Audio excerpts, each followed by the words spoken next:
Wikramawardhana adalah seorang raja Majapahit yang memerintah pada akhir abad ke-14 hingga awal abad ke-15.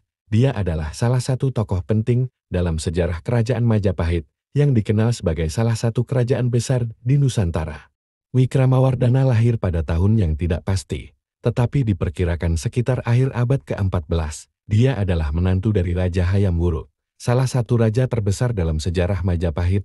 Wikramawardhana menikahi Kusumawardhani, putri Hayam Wuruk, yang memungkinkannya untuk menjadi raja setelah kematian Hayam Wuruk pada tahun 1389.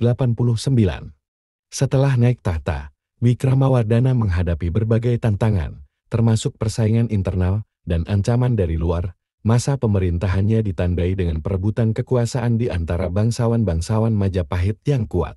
Salah satu peristiwa penting yang terjadi selama masa pemerintahannya adalah Perang Parekrek yang dimulai pada tahun 1404 dan berlangsung hingga tahun 1406. Perang ini adalah konflik internal antara Wikramawardhana dan Berewirabumi yang merupakan saingan kuat dalam perebutan kekuasaan. Perang Parekrek melemahkan posisi Majapahit, tetapi Wikramawardhana berhasil mempertahankan tahtanya. Setelah perang tersebut, Majapahit mengalami masa pemulihan dan stabilisasi, namun kekuatan dan pengaruh Majapahit mulai mengalami kemunduran.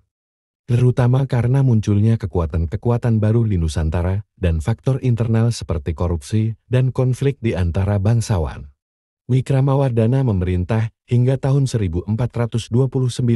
Ketika dia meninggal dunia, sepeninggalannya, Majapahit terus mengalami kemunduran hingga akhirnya runtuh pada pertengahan abad ke-15. Namun, warisan Wikramawardhana tetap dikenang sebagai bagian dari sejarah panjang dan kaya kerajaan Majapahit. Masa pemerintahannya mencerminkan tantangan dan kompleksitas dari sebuah kerajaan besar yang berusaha mempertahankan kejayaannya di tengah dinamika politik dan sosial yang terus berubah.